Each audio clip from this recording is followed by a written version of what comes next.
Hello 11th welcome once again. Last class journal entries हम लोग पढ़ रहे थे और कुछ बेसिक्स एंट्री बेसिक फॉर्मेट आप लोगों ने समझा।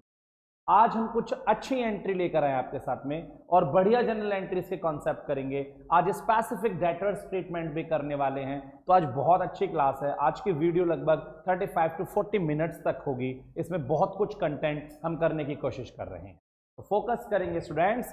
नेक्स्ट जर्नल एंट्री हम तो हम ट्रीटमेंट कर रहे हैं परचेज रिलेटेड ट्रीटमेंट। ध्यान से समझना, मैं अपनी पुरानी बात तो लिख दूं ना एक बार। एसेट्स, एक्सपेंस और लॉस बढ़ने पर डेबिट, कम होने पर क्रेडिट। लायबिलिटी कम कैपिटल, बढ़ने पर क्रेडिट, कम होने पर डेबिट। ये हमारा इंपॉर्टेंट जो भी है जनरल एंट्री के लिए वो मैंने आपको बता दिया। तो पहली entry, purchased goods from Deepak ₹4,10,000 at 10%।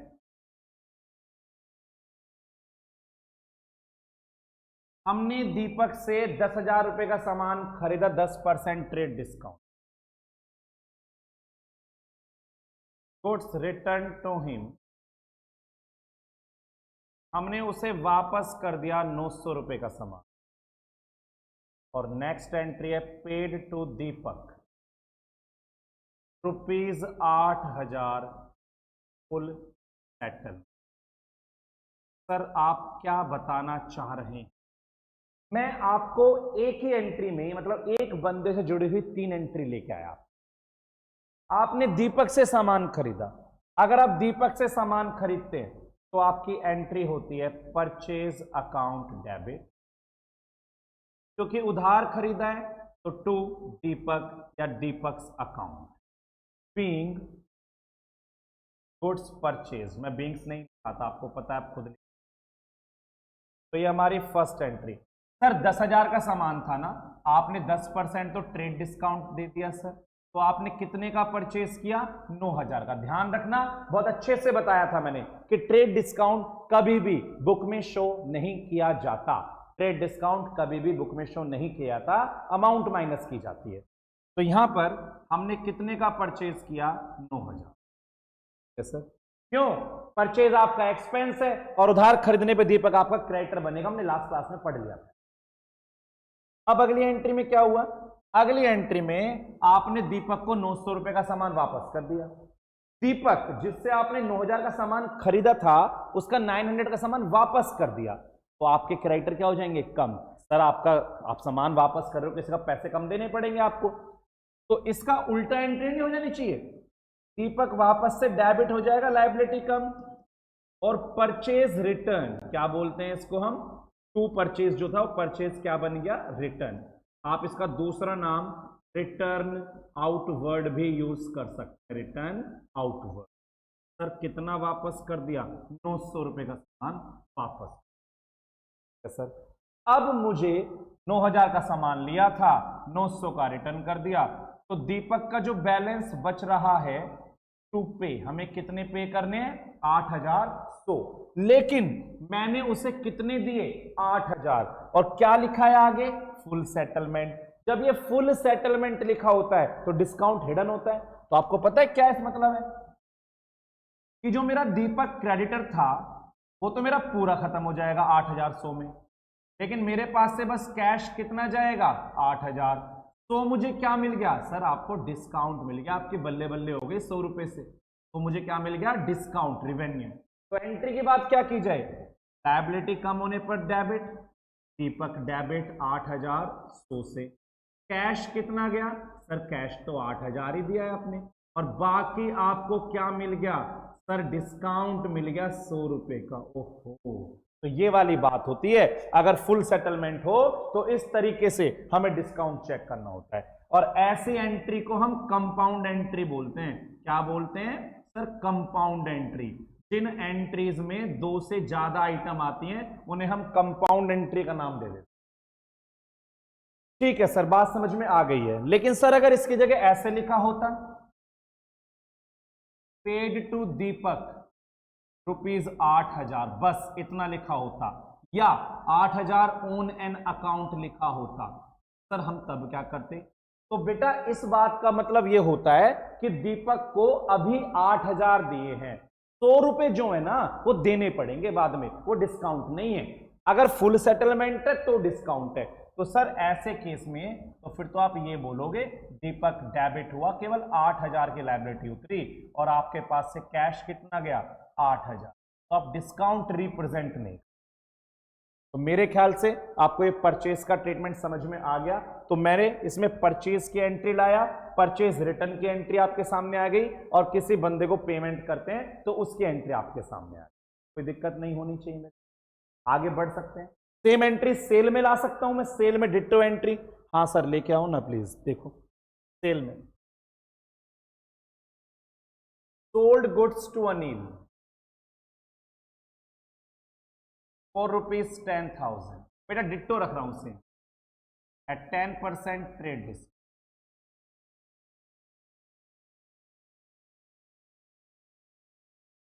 Return by him, उसने वापस कर दिए 900 रुपए का सामान। और received from Anil ₹8,000 full settle. Sir मैंने सिर्फ एंट्री को सेल में कन्वर्ट किया, एंट्री को मैंने सेल में कन्वर्ट किया, बाकी फिगर्स क्वेश्चन सब सेम है, मैंने कुछ बदला नहीं है, सिर्फ सेल में बना दी एंट्री। हाँ सर वो तो दिख रहा है हमें। तो पहली एंट्री आप क्या करेंगे? पहली एंट्री आप क्या करेंगे? जब आपने अनिल को सामान बेचा तो Anil debit to sale, Anil debit to, आपने परसों ही पढ़ी थी, और अमाउंट भी आपको पता है क्योंकि सामान आपका कितने का था? 10,000, और 10% ट्रेड डिस्काउंट की अमाउंट हमेशा माइनस करते। परचेज कितने का हुआ? 9,000। अब हमने इसको वापस कर दिया अनिल को सामान, कितना अनिल वापस दे गया हमें? 900। इसका ऑपोजिट, तो जो सेल्स है वो सेल्स रिटर्न बन जाएगा, इसका नाम रिटर्न इनवर्ड है, रिटर्न वर्ड डेबिट, और अनिल जो मेरा डेटर था वो डेटर अब कम हो जाए टू अनिल। कितने का सामान वापस हो गया? 900। तो अब मुझे अनिल से कितने पैसे मिलने चाहिए? 8,100। लेकिन अनिल मुझे कितना कैश दे रहा है? 8,000। तो 100 रुपए इस बार आप उसे डिस्काउंट दे रहे हो, अलाउड, खर्चा है आपका, एक्सपेंस है आपका, और अनिल नाम का जो आपका डेटर था वो पूरा खत्म होगा कितने से? 8,100 से। तो बच्चे एंट्री समझें, cash account debit, discount allowed debit to Anil, 8,000 तो 8,100। मेरे ख्याल से सेम एंट्री जो आपने वहां पढ़ी थी। और अगर इसकी जगह ये लिखा होता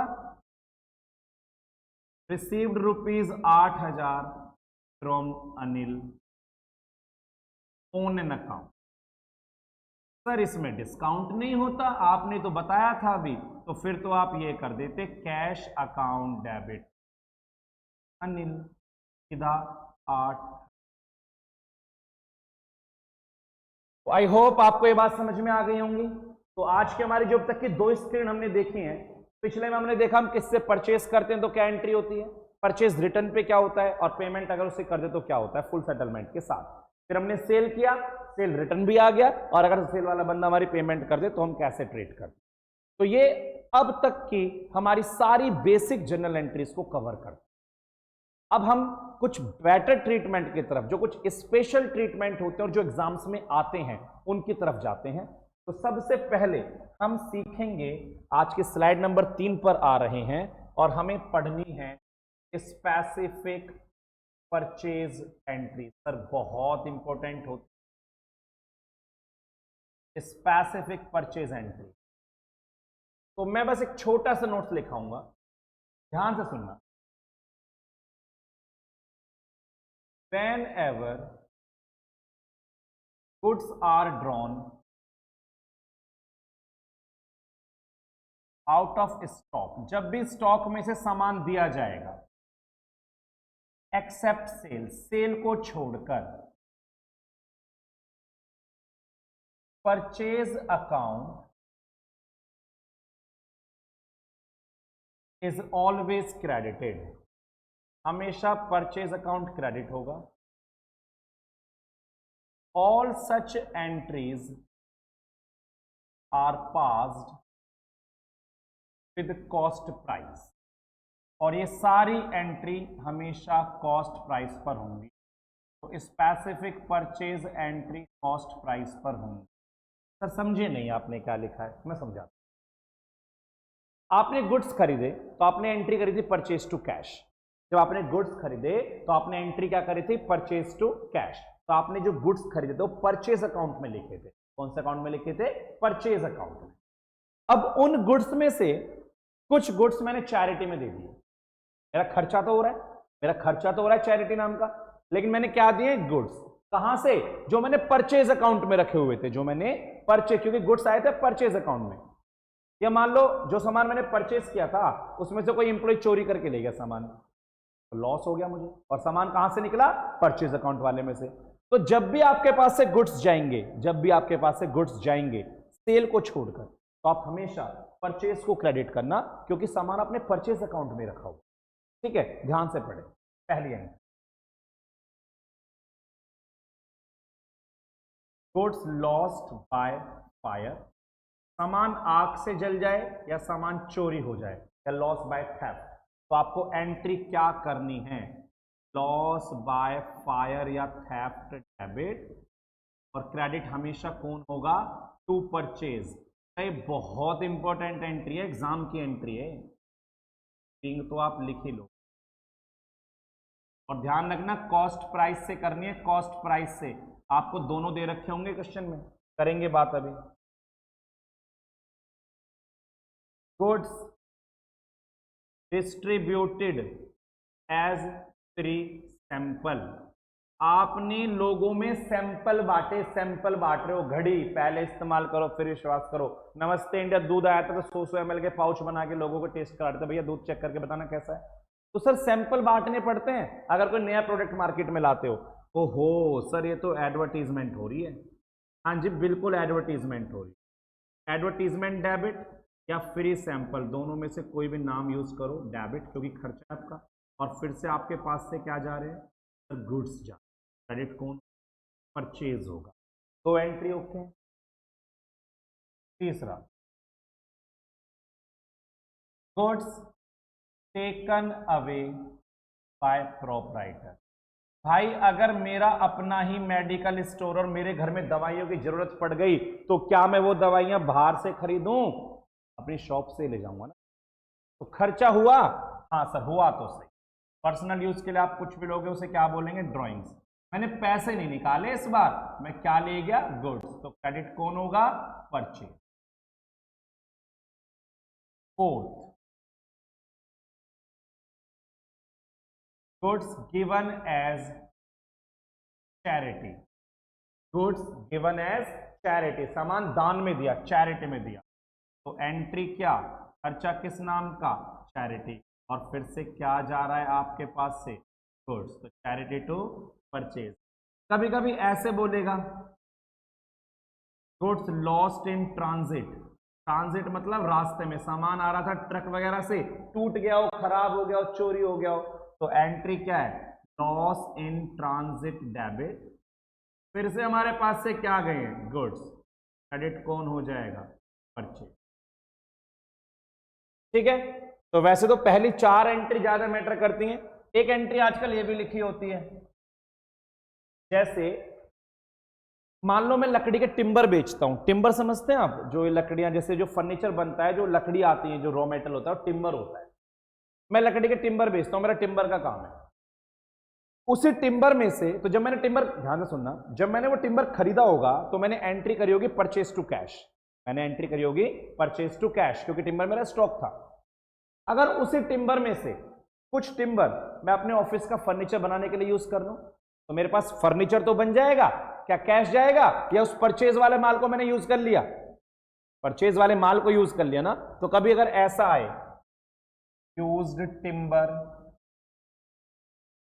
to make office furniture, office furniture बनाने के लिए टिम्बर यूज किया, तो आप क्या बोलेंगे, आपके पास तो क्या बन रहा है, फर्नीचर, और आपने माल अपना कहां से यूज किया है, purchase, to purchase.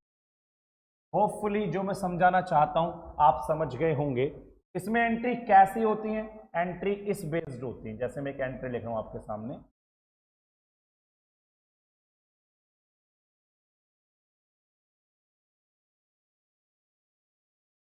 Goods costing ₹500,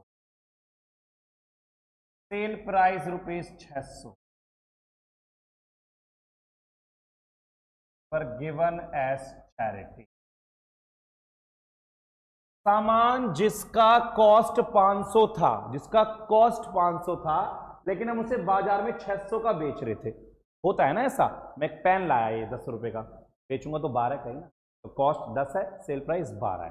तो ऐसे गुड्स जिनका कॉस्ट प्राइस 500 था, बाजार में सेल प्राइस 600 था, वो मैंने दान में दे दिए। तो सर चैरिटी की एंट्री क्या है, charity debit to purchase, charity debit to purchase. और मैंने आपको साफ बोला है 500 रुपए, क्योंकि आपका नुकसान 500 का है, 600 का नहीं है। ये स्पेसिफिक सारी एंट्री हमारे कॉस्ट प्राइस से हम करते हैं, हमारे कॉस्ट प्राइस से हम करते हैं। डन है बात? मेरे ख्याल से आपको ये बातें बहुत बढ़िया समझ में आ रही होंगी। तो स्पेसिफिक परचेज एंट्री हमने अभी कर लिया है। अब हम मूव करेंगे डेटर्स रिलेटेड एंट्री की तरफ। स्लाइड नंबर 3 स्क्रीनशॉट आप ले लो, नेक्स्ट स्लाइड पर हम जाते हैं। चलिए बेटा, नेक्स्ट है हमारा डेटर्स रिलेटेड ट्रीटमेंट। बहुत इंपॉर्टेंट है, 3 ही एंट्री है इसमें, लेकिन तीनों ही इंपॉर्टेंट हैं। Debtors related treatment, entry number 1, Vijay who owes ₹10,000 became insolvent.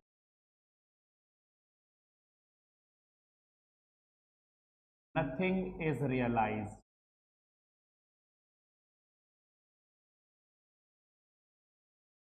from his state. कह रहा है विजय जिसने हमसे 10,000 रुपए लिए हुए थे, वो इंसॉल्वेंट हो गया, दिवाला घोषित हो गया, बर्बाद हो गया वो, और उसके स्टेट से, स्टेट मतलब होता है प्राइवेट प्रॉपर्टी, उसकी प्राइवेट प्रॉपर्टी, घर की संपत्ति वगैरह बेचकर कुछ भी पैसा नहीं था। का मतलब सारा पैसा डूब गया, आपका पैसा मर गया मार्केट में। सर जो पैसा मर जाता है उसे तो हम बैड डेब्ट्स बोलते हैं ना, बिल्कुल बोलते हैं। आपका नुकसान हो रहा है बैड डेब्ट नाम का। और सर अब विजय हमारा डेटर नहीं रहेगा, अगर विजय इंसॉल्वेंट हो गया तो अब हमें उससे पैसे मांगने का राइट नहीं रहेगा सर। तो हाँ बात तो ठीक है। तो एंट्री क्या, लॉस तो बढ़ने पर डेबिट होते हैं, तो bad debts account debit to Vijay. कभी भी कहीं भी पैसे बैड डेब्ट होंगे तो आप एंट्री यही करेंगे, बैड डेब्ट डेबिट पर्सनल बंदा जो भी है। बात समझ में आती है? तो विजय 10,000 रुपए वाले बंदा था, इंसॉल्वेंट हो गया, पैसे नहीं दे रहा, तो हमारा तो बैड डेट हो गया और डेटर खत्म। जी सर, बात तो समझ गए। अब अगली एंट्री, दूसरा, विजय who owes ₹10,000 became insolvent, 60 पैसे rupee is recovered from his estate। या फिर ये लाइन ऐसे भी हो सकती है, a first and final dividend of 60 पैसे rupee is realized from his official receiver। दोनों में से बात कोई भी हो सेम ही है। वो क्या कह रहा है कि विजय एक बंदा था जिसने 10,000 रुपए लिए हुए थे और वो दिवाला घोषित हो गया। दिवाला मतलब इंसॉल्वेंट हो गया वो। अब इंसॉल्वेंट हो गया तो गवर्नमेंट जब किसी को इंसॉल्वेंट डिक्लेयर करती है तो पहले उसकी संपत्ति बेचती है। तो गवर्नमेंट ने अपना एक रिसीवर छोड़ा कि जाबा इसकी संपत्ति नीलाम करा, जितना भी इसके पास माल है इसके बंदों को दो, फिर पेमेंट करो। तो उसका ऑफिशियल रिसीवर गया, तो उसने देखा भैया 60 पैसे इन रुपी, 60 पैसे इन रुपए का मतलब है 60% पैसा दे सकता है, 60%। तो 10,000 का बंदा था ये, 10,000 लेने थे, लेकिन कितने मिल सकते हैं? बस 60%। तो कितने मिल पाएंगे? 6,000 तो कैश आ जाएगा, और बाकी के 4 तो बेड डेप्ट हो गए, बाकी के 4 बेड डेप्ट हो गए। और विजय हमारा डेटर कितने का खत्म हो गया? पूरा 10। तो एंट्री समझिए आप, कैश अकाउंट डेबिट 6,000, बेड डेप्ट डेबिट 4,000, टू विजय 10,000। तो यहां पर पार्शियल रिसीव, पार्शियल बेड डेप्ट, यहां पर पूरा बेड डेप्ट। तो एंट्री समझ में आ गई आपको। एक लास्ट और होती है मेरे बच्चों इसमें, third entry and last entry. मान लो 2-4 साल बाद विजय के पास पैसे आ गए और विजय पैसे लेके आ गया, जो पैसा आपका डूब गया था वो आपको रिकवर हो रहा है। तो बोल रहा है received 1,500 from Vijay, the amount was written off as bad debt earlier। 1,500 रुपए मिल गए विजय से, ये पैसा पहले बेड डेप्ट हो गया था, यानी कि मरा हुआ पैसा आ गया, कैश आ गया। और सर तो बेड डेप्ट नाम का लॉस था, अब इनकम बन गया बेड डेप्ट रिकवर्ड के नाम। तो जब भी मरा हुआ पैसा आएगा तो आप एंट्री बोलोगे cash account debit to bad डेप्ट अर्न्ड। ठीक है सर, नरेशन लिख दोगे, यहां पे लिखनी है being amount written off as a debt, यहां पे क्या लिखोगे? Being amount received and written off as bad डेप्ट, कुछ मिला है, बैड डेप्ट हुआ है, और यहां पर बीइंग बैड डेप्ट रिकवर।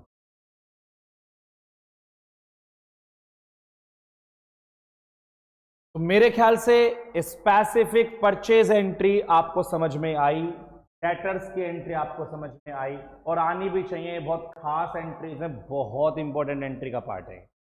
आगे बढ़ाते हैं, स्क्रीनशॉट ले लो, स्लाइड नंबर 5, एंट्री वे भी स्पेशल आने वाली है। चलिए जी, अगर कभी आपके सामने एंट्री आती है डेप्रिसिएशन ऑन फर्नीचर, तो कोई भी एसेट फर्नीचर, अब फर्नीचर की वैल्यू देगा आपको, अगर चार्ज डेप्रिसिएशन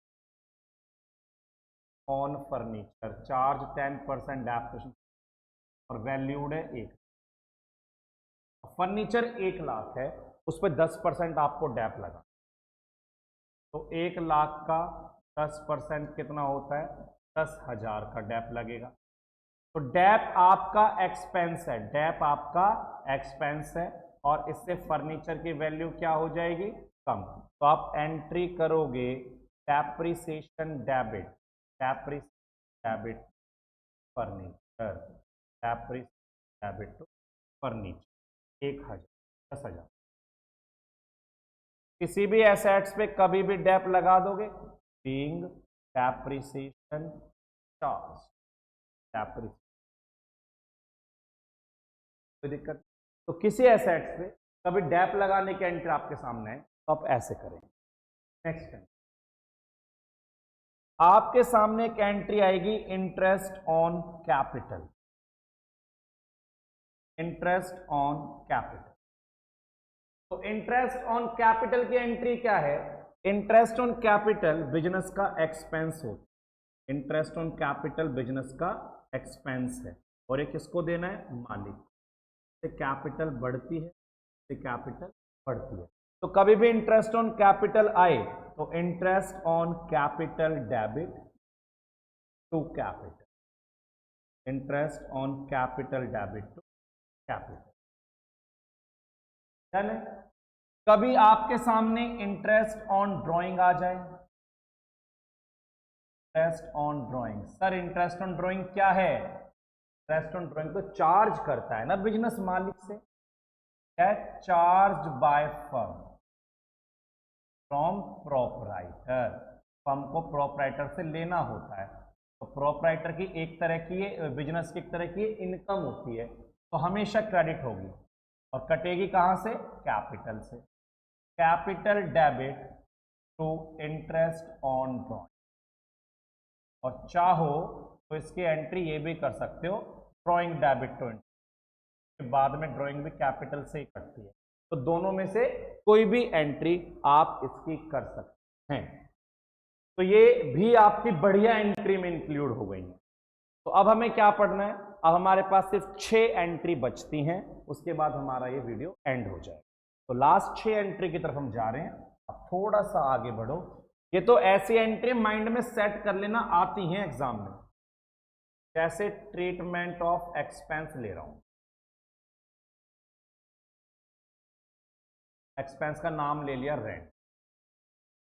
भाई रेंट पेड की एंट्री आपको पता है, रेंट पेड आपको पता है, खर्चा पे करते हो, एंट्री होती है रेंट डेबिट टू। ये रेंट के लिए ही थोड़ी है, तो कोई भी एक्सपेंस पे कर रहे हो आप, salary paid, salary to cash, commission paid, commission to cash, wages paid, wages to cash, postage paid, postage to cash, सबके लिए होती है। लेकिन एक एंट्री आती है रेंट आउट, रेंट आउट या रेंट ड्यू, या rent due but not paid, बात तो एक ही है। रेंट ड्यू तो है लेकिन अभी तक हमने दिया नहीं, देना तो बाकी है ना, खर्चा तो हुआ है ना, तो खर्चा तो होगा रेंट डेबिट, और जो देना बाकी है उसे हम लायबिलिटी बोलते हैं, कैश तो गया नहीं अभी, तो रेंट डेबिट टू आउटस्टैंडिंग। तो अगर कभी भी कोई खर्चा आउटस्टैंडिंग आ जाए, एक्सपेंस डेबिट टू आउटस्टैंडिंग, मान लो सैलरी आउटस्टैंडिंग है, salary debit to outstanding salary, wages outstanding है, wages debit to outstanding wages. और तीसरी एंट्री प्रीपेड रेंट, तो आपने पहले ही पे किया है, तो वो इस साल का रेंट नहीं है, rent paid in advance, rent paid in advance. Sir ये क्या है बेटा? प्रीपेड रेंट एसेट्स होता है, और करंट ईयर का रेंट है नहीं, तो रेंट में से हटाना पड़ेगा एक्सपेंस, तो प्रीपेड रेंट टू रेंट। कभी भी आप प्रीपेड पे करते हैं तो प्रीपेड रेंट। तो खर्चे को लेके 3 बातें हो सकती, क्या बात है? तो एक्सपेंस की 3 बात, तो लास्ट 3 इनकम की ओर है, फिर हम वीडियो एंड करने वाले, ठीक है। ट्रीटमेंट ऑफ,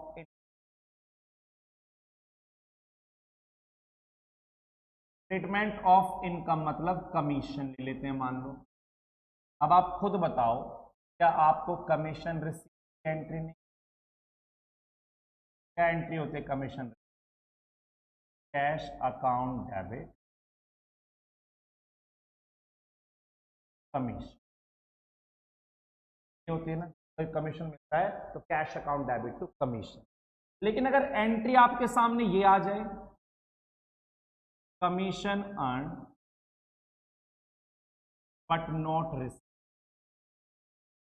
कमीशन कमा तो लिया लेकिन मिला नहीं है, इसे बोलते हैं एक्रूड कमीशन। क्या बोलते हैं? Accrued commission. सर एसेट्स है ये तो, बेटा बिल्कुल एसेट्स है, तो एसेट्स बढ़ने पर डेबिट होगी, एक्रूड कमीशन डेबिट। क्या आपकी इनकम है? फिर से क्या? Accrued commission to commission. रट दो, सेट कर दो दिमाग में 6-7 एंट्री, जो पिछली 3 स्लाइड है सेट कर दो, इनसे बाहर कुछ नहीं है। लास्ट एंट्री आज की,